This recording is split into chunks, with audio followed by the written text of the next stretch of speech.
താലി. രചന അവതരണം നന്ദു അച്ചുകൃഷ്ണ. വിളമ്പിക്കൊണ്ടുവന്ന ചോറ്റുപാത്രം കയ്യിൽ നിന്ന് വീണു. മിത്തു അച്ഛനെ ഒന്ന് നോക്കി. എന്താ, എന്തു പറ്റി മോളെ?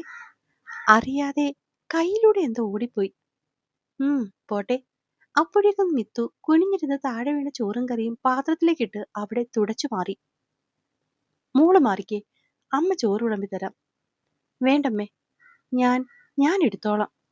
എങ്ങനെയൊക്കെ ചോറ്റുപാത്രത്തിൽ കുറച്ച് ചോറിട്ട് അവള് പാത്രവും എടുത്ത് പുറത്തേക്കോടി. മായ സന്തോഷിനെ അമ്മയെ മാറി മാറി നോക്കി. പരസ്പരം പറഞ്ഞു മനസ്സിലാക്കാൻ സാധിക്കാത്ത എന്തോ ഒന്ന് എല്ലാവരുടെയും മനസ്സിലൂടെ കടന്നു പോകുന്നുണ്ടായിരുന്നു. പക്ഷെ അത് പരസ്പരം തുറന്നു പറയുന്നതിൽ നിന്നും എന്തോ അവരെ തടയുന്നുമുണ്ടായിരുന്നു. ഇതിനിടയിൽ ശ്രീകുട്ടി ഓടി അങ്ങോട്ട് വന്നു. മായമ്മ, എന്റെ ചോറ്. ദാ മോളെ. മായ അവൾക്ക് എടുത്തുകൊടുത്ത് ബാഗിലേക്ക് വെക്കുകയും അവളുടെ ഫോൺ റിങ് ചെയ്തതും ഒരുമിച്ചിരുന്നു. ശ്രീയേട്ടൻ. അവൾ ഫോണിലേക്ക് നോക്കി ചുറ്റും നിൽക്കുന്നവരെ നോക്കി കോൾ അറ്റൻഡ് ചെയ്തു. ആ ഏട്ടാ. ഇല്ല ഇവി. അപ്പൊ ബുള്ളറ്റോ? മതി, ഒച്ച എടുക്കണ്ട, ഞാൻ പറയാം. ചേടാ, പറഞ്ഞു നോക്കാമെന്ന്. ഫോൺ വെച്ചാലല്ലേ പറയാൻ പറ്റൂ. ഓ ശരി, ഒന്ന് വെച്ചിട്ട് പോയേ ശ്രീയേട്ടാ. പറഞ്ഞും കൊണ്ട് തന്നെ അവൾ ഫോൺ കട്ട് ചെയ്തു. എന്താ സഹ്യ, എന്തു പറ്റി മോളെ? ഞാൻ എന്തെങ്കിലും പറഞ്ഞാൽ കൂടി പോകും. എന്താടി കാര്യം? അവളെ കേട്ട് അകത്തേക്ക് വന്ന അപ്പു കാര്യം തിരക്കിയതും അവനെ ഒന്ന് നോക്കിക്കൊണ്ട് സഹ്യ മിത്തുവിന് നേരെ തിരിഞ്ഞു. പ്രോജക്റ്റ് മറന്നെടുക്കാൻ പിന്നെയും മുറിയിൽ കയറിയ മിത്തു ഈ സമയം പുറത്തേക്ക് എത്തിയിരുന്നു. മിത്തു, ഡി. എന്തോ? ഇടി, ഏട്ടൻ എന്ന് കാറിലാ പോന്നേന്ന് പോലും. നിന്നോട് ഒപ്പം ചെല്ലാൻ പറഞ്ഞു. ഞാനോ? ഞെട്ടലിൽ കയ്യിലിരുന്ന റെക്കോർഡ് നിലത്തേക്ക് വീണുപോയി. ഓ, നീ തന്നെ. ഞാൻ. അമ്മു വരുന്നില്ല സഹ്യ. ഞാൻ ദേവൂട്ടനെ വിടാൻ പോകുന്നുണ്ട്. കൂട്ടത്തിൽ അമ്മുവിനെ കോളേജിലേക്ക് ആക്കിക്കോളാം. ശ്രീയോട് പൊക്കോളാൻ പറഞ്ഞോളൂ. മറ്റാരും എന്തേലും മറുപടി പറയും മുന്നേ തന്നെ അപ്പുവിന്റെ മറുപടി എത്തിയിരുന്നു. അപ്പൊ നമ്മൾ കാറിലാണോ അപ്പു ഏട്ടാ പോകുന്നേ? ഏട്ടൻ ബൈക്കിൽ കൊണ്ടാക്കാമെന്നല്ലേ പറഞ്ഞത്? അവന്റെ സ്വരം താന്നു. അത് മോനെ, പിന്നെ എപ്പോഴേലും കൊണ്ടുപോകാം. ഇന്ന് ഏട്ടന് ടൗണിലും പോകാം. അപ്പോ കാറാ നല്ലത്. മൂളുമ്പോഴേക്കും ദേവൂട്ടന്റെ മുഖം വാടിയിരുന്നു. ആ കൊള്ളാം, ഒരാളെ കൊണ്ടുപോകാൻ ഇവിടെ 2 പേര്. എന്നോടൊന്നും ചോദിക്കാൻ പോലും ആരുമില്ല. അങ്ങോട്ട് പറയാമെന്ന് വെച്ചാൽ അപ്പു വരും. 1 വർഷത്തെ ബസ് ഫീസ് മുന്നേ കൊടുത്തതിന്റെ കണക്കെടുപ്പ്. സഹ്യ നെറുകയിൽ കൈതട്ടി സ്വയം പരിതപിച്ചു. അപ്പോഴേക്കും അവളുടെ ഫോൺ റിങ് ചെയ്യാൻ പിന്നെയും തുടങ്ങി. ശ്രീയേട്ടന. ഫോണും പൊക്കിപ്പിടിച്ച് സഹ്യ അപ്പുവിനെ നോക്കി. അവൾ വരുന്നില്ലെന്ന് പറ. ഞാൻ അങ്ങോട്ട് വരുവാന്ന് പറഞ്ഞോ സഹ്യ? അപ്പുവിനെ ബാക്കി പറയാൻ അനുവദിക്കാതെ മിത്തു സഹ്യയോട് ചാടി കയറി പറഞ്ഞു. പിന്നെ അനുവാദം പോലെ അച്ഛനെ അമ്മയെ അച്ഛമ്മയെ നോക്കി വീട്ടിൽ നിന്നിറങ്ങി. ഒരു നിമിഷം അപ്പു വല്ലാതെയായി. അവന്റെ ആ ഭാവമാറ്റം എല്ലാവർക്കും പെട്ടെന്ന് മനസ്സിലാവുകയും ചെയ്തു. കാറിൽ മിത്തു തന്റെ അരികിലിരിക്കുകയാണെന്ന് ഓരോ 2 മിനിറ്റ് കൂടുമ്പോഴും ശ്രീ നോക്കി ഉറപ്പു വരുത്തുന്നുണ്ടായിരുന്നു. ഈ നേരം വരെ അവൾ തന്നെയൊന്നും നോക്കിയിട്ടില്ല. വണ്ടി കയറിയപ്പോൾ മുതൽ ദൃഷ്ടി പുറത്തേക്കാണ്. ആകെ മൂടിക്കെട്ടിയ ഭാവം. ഇഷ്ടമില്ലായ്മ എടുത്തു കാണിക്കുന്നുണ്ട്. ഇത്രയും ഇഷ്ടക്കേടായിരുന്നാൽ പിന്നെന്തിനാ എനിക്കൊപ്പം വന്നേ? എന്തായാലും ഇന്ന് സോറി പറയണം. കുറെ ദിവസമായി മനസ്സിലിട്ട് ആലോചിച്ച് നടക്കുന്നു. അന്ന് അങ്ങനെയൊന്നും പറയരുതായിരുന്നു. വീട്ടിൽ വെച്ച് എത്ര ശ്രമിച്ചിട്ടും പറ്റിയ സാഹചര്യം ഒത്തുവരാത്തതുകൊണ്ടാണ് ഇന്ന് ഇങ്ങനെയൊരു സാഹസം ചെയ്യാൻ പുറപ്പെട്ടത്. അപ്പോഴും ദേവ സമ്മതിക്കുമെന്നൊരു പ്രതീക്ഷയുണ്ടായിരുന്നില്ല. പക്ഷെ സമ്മതിച്ചല്ലോ. ശ്രീ വളരെ ഹാപ്പിയായിരുന്നു. ഒപ്പം വല്ലാത്ത എക്സൈറ്റ്മെന്റും. കുറെ നേരം അവളോടൊന്ന് സംസാരിക്കാൻ അവൻ ശ്രമിക്കുന്നുണ്ടായിരുന്നെങ്കിലും മിത്തുവിന്റെ ഇരിപ്പും ഭാവങ്ങളും അതിനൊരു അവസരം നൽകുന്നുണ്ടായിരുന്നില്ല. അവസാനം രണ്ടും കൽപ്പിച്ച് കോളേജിന് മുന്നിലേക്ക് തിരിയുന്നതിന്റെ ആദ്യത്തെ വളവിന് മുന്നേ ശ്രീ കാറ് സൈഡിലേക്ക് ഒതുക്കി. ഈ വാഗമരച്ചുവട്ടിൽ കിടക്കാൻ വേണ്ട 2-3 മിനിറ്റായി. ഇവളിത് ശരിക്കും ഉറങ്ങിയ തന്നെ ആവോ? സംശയം നെല്ലിച്ച മുഖം ഒന്നുകൂടെ അവൾക്കരികിലേക്ക് കൊണ്ടുപോയി. ദേവാ, ദേവാ, ദേവാ. ആ. മിത്തു പതിയെ കണ്ണു തുറന്നു. മുന്നിൽ ശ്രീയെ കണ്ടതും സ്ഥലകാല ബോധം ഇല്ലാത്ത പോലെ ഒരു സെക്കൻഡ് പിന്നിലേക്ക് തല വെട്ടിച്ചു. ഏയ് ദേവാ, റിലാക്സ്. ദേവാ. അവൻ അവളുടെ ഷോൾഡറിൽ തട്ടി സമാധാനിപ്പിക്കും പോലെ പറഞ്ഞു. ഒപ്പം ബാഗിൽ നിന്നും വെള്ളമെടുത്ത് കയ്യിൽ കൊടുത്തു. 2 ഇറക്ക് വെള്ളം കുടിച്ചതോടെ ആ പെട്ടെന്നുണ്ടായ ഉൾഭയം അവളിൽ നിന്നും മാറി. ദേവാ, അറിയൂ ഓക്കെ? അവളൊന്ന് തലയാട്ടി. കോഴിമോഷണം ഉണ്ടോ? എന്താ? ഞെട്ടിക്കൊണ്ട് അവൾ നോക്കി. അല്ല, നിനക്ക് രാത്രി കോഴിയെ മോഷണം ഉണ്ടോന്ന്? ചിരിയോടെ ഇരുന്ന് സീറ്റിലേക്ക് ചാഞ്ഞുകൊണ്ട് ശ്രീ ചോദിക്കുന്ന കണ്ടതും മനസ്സിലായി ഉറങ്ങിയതിന് കളിയാക്കിയതാണെന്ന്. അവൾ ഒന്ന് ചിറി കൂട്ടി സൈഡിലേക്ക് നോക്കി. ഇനി ഇതിന് പിണങ്ങണ്ട. നിന്റെ ഈ ബിസിനസ് ഞാനായിട്ട് ആരോടും പോയി പറയില്ല കേട്ടോ. ഉറക്കെ ചിരിച്ചുകൊണ്ട് തന്നെ നോക്കുന്നതിന് ഒരു പുഞ്ചിരി നൽകാതിരിക്കാൻ ഇത്തവണ അവൾക്കും കഴിയുമായിരുന്നില്ല. ദേവ, സോറി. ഈ തവണ ഞെട്ടിയത് മിത്തുവായിരുന്നു. താനിരുന്നുറങ്ങിയതിന് സോറി എന്തിന്?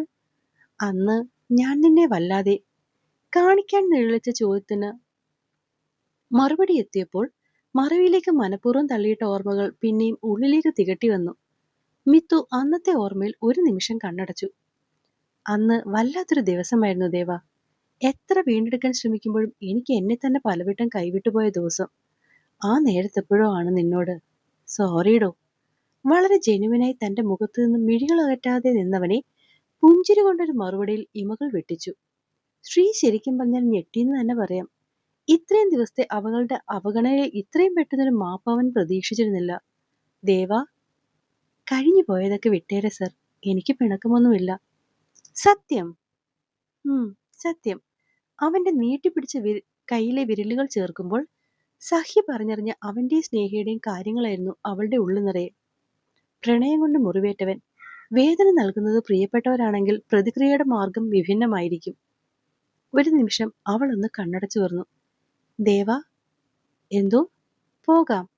തലയാട്ടിക്കൊണ്ടവൾ നൽകിയ സമ്മതം ചെറുതല്ലാത്തൊരു ചിരി അവനിൽ സമ്മാനിച്ചു. പിന്നെ 2 ദിവസം കടന്നുപോയി.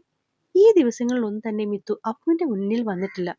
അബദ്ധത്തിൽ വന്നാൽ പോലും അങ്ങനെ ഒരാളില്ലാത്ത പോലെയായിരുന്നു പെരുമാറ്റം. പരീക്ഷയുടെ പേരും പറഞ്ഞ് മുറിയിൽ നിന്നും ഇറങ്ങാതെ, സമയത്ത് ആഹാരം കഴിക്കാതെ അകത്തു തന്നെ ഇരിക്കുന്നവരോട് മായ 1-2 തവണ സംസാരിക്കാൻ ശ്രമിച്ചെങ്കിലും ഫൈനൽ ഇയർ എക്സാമിന്റെ ടെൻഷൻ എന്ന് പറഞ്ഞ് മിത്തു മായയെ സമാധാനിപ്പിച്ചു. ഇതിനിടയിൽ എപ്പോഴൊക്കെയോ കല്യാണക്കാര്യം സംസാര വിഷയമാകുന്നത് വിദൂരതയിൽ എന്ന പോലെ അവൾ കേൾക്കുന്നുണ്ടായിരുന്നു. വൈകിട്ട് വീട്ടിലേക്ക് കയറുമ്പോൾ അച്ഛനും അമ്മയും വാതിൽ തന്നെയുണ്ട്. ദേവോട്ടൻ എന്തോ വലിയ സംഭവം പറയുന്ന പോലെ എക്സ്പ്രഷൻ ഇട്ട് കേൾക്കുകയാണ് രണ്ടുപേരും. കണ്ടപ്പോൾ ചിരി വന്നു. എങ്ങാനും ചിരിച്ചാൽ ഉണ്ടാകുന്ന പ്രത്യാഘാതം അറിയാവുന്നതുകൊണ്ട് വിരലുകളിൽ കടിച്ച് ചിരി അടക്കിയാണ് അകത്തേക്ക് കയറിയത്. കുളിച്ച് പുറത്തിറങ്ങിയിട്ടും കഥ തീർന്നിട്ടില്ല. സ്ഥലം അടുക്കളയിലേക്ക് മാറിയെന്നൊരു വ്യത്യാസം മാത്രമേ ഉള്ളൂ. സോസ് പാൻ എടുത്ത് ഗ്യാസിലേക്ക് വെച്ചു.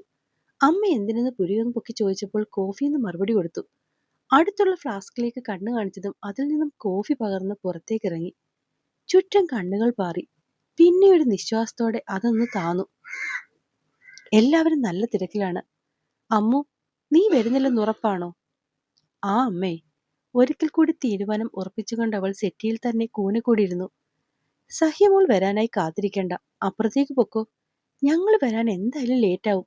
അങ്ങോട്ടും ഇങ്ങോട്ടുമുള്ള ഡ്രൈവ് തന്നെയുണ്ട് 2-2.5 മണിക്കൂർ. ഇപ്പൊ തന്നെ 6 മണിയായി. ഇനി ഇവിടെയും കൊണ്ടൊക്കെ പോയിട്ട് എപ്പോഴാണോ ആവോ. സന്തോഷ് അവളുടെ തലയിലൂടെ തലോടിക്കൊണ്ട് പറഞ്ഞു. സന്തോഷിന്റെ കൂടെ ജോലി ചെയ്യുന്ന രമേശ് സാറിന്റെ മകളുടെ കല്യാണമാണ് നാളെ. വർഷങ്ങളായുള്ള സൗഹൃദമാണ് ആ കുടുംബത്തോട്. അതുകൊണ്ട് തന്നെ എല്ലാവരും പോയേ മതിയാവും. ഞങ്ങളൊക്കെ റെഡിയായി ഏട്ടാ, ബാ ഇറങ്ങാം. മോളും ഇറങ്ങിക്കോ. മായ അതും പറഞ്ഞ് പുറത്തേക്ക് ഇറങ്ങാൻ തുടങ്ങിയപ്പോഴാ സതി വിളിക്കുന്നത്. സതി ചേച്ചി ആണല്ലോ. പറഞ്ഞുകൊണ്ട് അവൾ ഫോൺ അറ്റൻഡ് ആക്കി. ആ ചേച്ചി. ആണോ? കുഴപ്പമില്ല. ആ ഓക്കെ, ശരി. മായ ഫോൺ കട്ട് ചെയ്തു. എന്താടോ?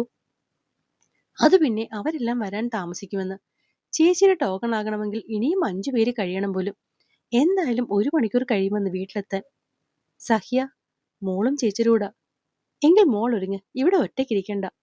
സന്തോഷ് പറഞ്ഞതും മിത്തു ഇരുന്നിടത്തു നിന്നും എഴുന്നേറ്റു. നിങ്ങൾ ഇറങ്ങിക്കോ, ഞാനുണ്ടല്ലോ വീട്ടിൽ. സതിയാരി വരുമ്പോൾ ഞാൻ ആക്കിക്കോളാം. അകത്തേക്ക് കയറി വരുന്ന ആളെ കണ്ടതും ആ കണ്ണൊന്ന് വിടന്നു. നീ എത്തിയോ? എങ്ങനുണ്ടാകേണ്ട പെണ്ണ്, ഇഷ്ടപ്പെട്ടോ? പിന്നെ ഇഷ്ടപ്പെടാതെ. നല്ല കുട്ടി. ഇനിയിപ്പൊ എല്ലാരൂടെ പോയി കണ്ടിട്ട്. സന്തോഷിന്റെ ചോദ്യത്തിന് മറുപടി പറയുന്നുണ്ടായിരുന്നെങ്കിലും കണ്ണുകൾ വേറെ പായുകയായിരുന്നു. ഞാനിപ്പോ വരാം. ബാക്കിയൊന്നും കേൾക്കാൻ നിൽക്കാതെ മിത്തു പെട്ടെന്ന് അകത്തേക്ക് നടന്നു. നിങ്ങൾ പൊക്കോ അങ്കിൾ. അമ്മു വരുന്നില്ല, ഞാനുണ്ടല്ലോ. ഞാൻ പോകുന്നുണ്ട്. വാശി പോലെ അവള് തിരിഞ്ഞു നിന്നു. പിന്നെ ദേഷ്യത്തോടെ അവനെ ഒന്ന് നോക്കി റൂമിലേക്ക് പോയി. ഒരു സാദാ ചുരിദാറിൽ മുടിയെല്ലാം ഒരുമിച്ച് ക്ലിപ്പിട്ട് പെട്ടെന്ന് പുറത്തേക്ക് വന്ന മിത്തു നോക്കുമ്പോൾ ഹാളിൽ ആരുമില്ല. പുറത്തേക്ക് ഓടിച്ചെല്ലുമ്പോൾ കാറുമില്ല. ദേഷ്യവും സങ്കടം കൊണ്ട് കണ്ണു നിറഞ്ഞൊഴുകുന്നതിനിടയിൽ കണ്ടു വാതിലിൽ ചാരി നിൽക്കുന്ന രൂപം. രണ്ട് കൈകൊണ്ടും കണ്ണുകൾ മാറി മാറി തുടച്ച് അകത്തേക്ക് കയറുന്നവൾക്ക് മുന്നിലായി അപ്പു കയറി നിന്നു. ഇങ്ങനാണോ നീ പുറത്തേക്ക് പോകാൻ ഒരുങ്ങിയത്? അവര് പോയത് കല്യാണ വീട്ടിലേക്കാ, അല്ലാതെ മരണ വീട്ടിലേക്കല്ല. കോലം നോക്കവളുടെ. നനഞ്ഞ മുടിയും കെട്ടിവെച്ച് പൊട്ടും വെക്കാതെ. അപ്പു ദേഷ്യത്തോടെ ക്ലിപ്പ് തലയിൽ നിന്നും വലിച്ചൂരി ഇടത് കൈ മുടിയിഴകളിലേക്കിട്ട് വിടർത്തിയിട്ടതും അവന്റെ കൈയവൾ തട്ടിമാറ്റി. അമ്മൂ! തീക്ഷ്ണമായൊരു നോട്ടം നൽകി മുറിയിലേക്ക് നടക്കാൻ തുടങ്ങിയതും അപ്പു അവളുടെ കൈത്തണ്ടയിൽ പിടിച്ചു നിർത്തി. വിട്ടേ, വിടാനാ അപ്പേട്ടനോട് പറഞ്ഞേ. വിടുന്നില്ല. എന്താ അമ്മു, എന്താ നിന്റെ പ്രശ്നം? ഒരു പ്രശ്നവുമില്ല. അവനെ തള്ളി നീക്കി മുറിയുടെ വാതിലടയ്ക്കാൻ പോയതും ഐവൻ കൈകൊണ്ട് ആ വാതിൽ തള്ളി തുറന്ന് അവളെയും ചേർത്ത് ആ ഭിത്തിയിലേക്ക് ചാരി നിന്നു. അമ്മു! അവന്റെ നിശ്വാസം മൂക്കിൻ തുമ്പിൽ തട്ടി മാറുന്നുണ്ടായിരുന്നു. അപ്പോ കാണാവേ. അപ്പോൾ എന്നെ കേൾക്കുകയും വായിക്കുകയും ചെയ്യുന്ന എൻ്റെ കൂട്ടുകാർക്ക് കഥ ഇഷ്ടമാകുന്നുണ്ടെങ്കിൽ സബ്സ്ക്രൈബ് ചെയ്തുകൂടി സപ്പോർട്ട് ചെയ്യണേ. അതുപോലെ എൻ്റെ പുതിയ ചാനലുണ്ട്, short stories of Nandu Achu Krishna. അതുകൂടി ഒന്ന് സപ്പോർട്ട് ചെയ്ത് കൂടെ കൂടണേ. നന്ദി.